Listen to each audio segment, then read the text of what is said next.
क्या आपने कभी सोचा है कि 5 पतियों वाली द्रौपदी की सुहागरात आखिर कैसी थी? किसके साथ द्रौपदी ने पत्नी धर्म निभाया था? जब माता कुंती ने पांडवों से अनजाने में कह दिया कि द्रौपदी को आपस में बराबर बांट लो, तब भाई माँ के आदेश के आगे कुछ न कर पाए। माता कुंती ने युधिष्ठिर से इसका उपाय ढूंढने को कहा। अंत में जब कोई रास्ता नहीं निकला, तब ये फैसला किया गया कि द्रौपदी 5 भाइयों से शादी करेंगी। इसके बाद सबसे पहले द्रौपदी का विवाह पांडवों में बड़े भाई युधिष्ठिर के साथ हुआ और उस रात द्रौपदी ने युधिष्ठिर के साथ अपना पत्नी धर्म निभाया। फिर अगले दिन द्रौपदी का विवाह भीम के साथ हुआ और उस रात द्रौपदी ने भीम के साथ अपना पत्नी धर्म निभाया। इसी प्रकार अर्जुन, नकुल और सहदेव के साथ द्रौपदी का विवाह हुआ और इन तीनों के साथ भी द्रौपदी ने अपना धर्म निभाया। यहाँ सोचने वाली बात यह है कि एक पति के साथ पत्नी धर्म निभाने के बाद द्रौपदी ने अपने दूसरे पतियों के साथ अपना पत्नी धर्म कैसे निभाया होगा।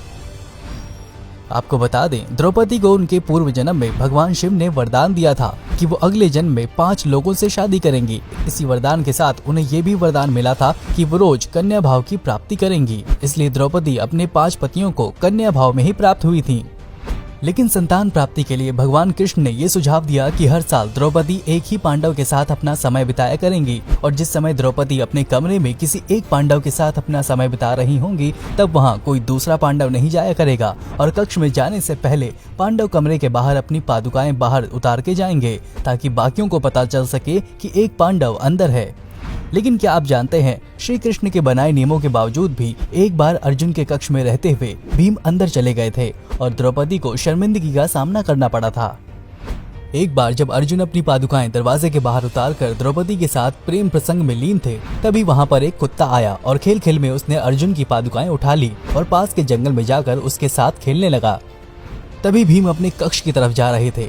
उन्होंने देखा कि द्रौपदी के कक्ष के बाहर कोई पादुकाएं नहीं रखी हैं। उन्हें लगा कि द्रौपदी के कक्ष में कोई नहीं है और वो कमरे में चले गए। इस तरह से भीम को अपने कक्ष में देखकर द्रौपदी शर्मिंदा हो गईं। साथ ही उन्होंने क्रोधित होते हुए भीम से कहा कि उन्होंने कक्ष में प्रवेश कैसे किया, जबकि अर्जुन ने अपनी पादुकाएं दरवाजे के बाहर उतारी हुई थीं। इस पर भीम ने कहा कि कोई भी पादुका दरवाजे पर नहीं है। जब सभी ने अर्जुन की पादुकाएं खोजनी शुरू की, तो वो ढूंढते ढूंढते पास के जंगल में पहुंच गए और वहां उन्होंने देखा कि एक कुत्ता अर्जुन की पादुकाओं के साथ खेल रहा है। बस फिर क्या था, द्रौपदी तो उस घटना से लज्जित हुई थी, जिसके चलते वो क्रोध से लाल थीं।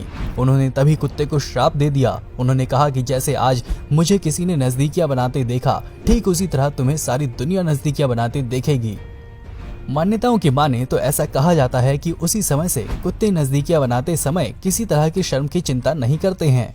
वैसे तो द्रौपदी 5 पांडवों की पत्नी थी, लेकिन वो सबसे ज्यादा प्यार अर्जुन से करती थी। लेकिन दूसरी तरफ अर्जुन द्रौपदी को वो प्यार नहीं दे पाए, क्योंकि वो श्री कृष्ण की बहन सुभद्रा से सबसे ज्यादा प्रेम करते थे।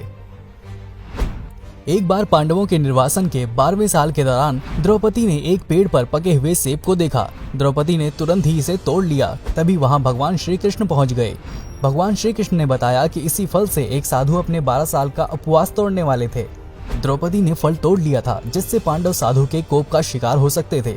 ये सुनकर पांडवों ने श्री कृष्ण से मदद की गुहार लगाई। भगवान श्री कृष्ण ने कहा कि इसके लिए पांडवों को पेड़ के नीचे जाकर केवल सच बोलना होगा। अगर कोई ऐसा करेगा तो फल ऊपर पेड़ पर वापस लग जाएगा। सभी ने ठीक वैसा ही किया। सबसे पहले युधिष्ठिर पेड़ के नीचे आए। युधिष्ठिर ने पांडवों के साथ हुए सभी बुरे घटनाक्रमों के लिए द्रौपदी को जिम्मेदार ठहराया। युधिष्ठिर के सत्य वचन कहने के बाद फल जमीन से 2 फीट ऊपर आ गया। फिर भीम पेड़ के नीचे आए। भीम ने कहा कि वह धृतराष्ट्र के सभी पुत्रों को मार देंगे। युधिष्ठिर के प्रति उनके मन में बहुत श्रद्धा है, लेकिन जो भी उनके गधे का अपमान करेगा वो उन्हें मृत्यु के घाट उतार देंगे। इसके बाद फल 2 फीट और ऊपर चला गया। अब अर्जुन की बारी थी। अर्जुन ने कहा कि जब तक मैं युद्ध में कर्ण को मार नहीं दूंगा, तब तक मेरे जीवन का उद्देश्य पूरा नहीं होगा। मैं इसके लिए कोई भी तरीका अपनाऊंगा, चाहे वो धर्म युद्ध ही क्यों ना हो। अर्जुन के बाद नकुल और सहदेव ने भी कोई रहस्य न छुपाते हुए सब सच सच कह दिया। अब केवल द्रौपदी बची थी। द्रौपदी ने कहा कि मेरे 5 पति मेरी आंख, कान, नाक, मुंह और शरीर की तरह हैं। मेरे 5 पति हैं, लेकिन मैं उन सभी के दुर्भाग्य का कारण हूँ। लेकिन द्रौपदी के ये सब बोलने के बाद भी फल ऊपर नहीं गया। तब श्री कृष्ण ने कहा कि द्रौपदी कुछ रहस्य छुपा रही हैं। तब द्रौपदी ने अपने पतियों की तरफ देखते हुए कहा कि मैं आप 5 से प्यार करती हूँ, लेकिन मैं किसी और से भी प्यार करती हूँ। वो और कोई नहीं, कर्ण है।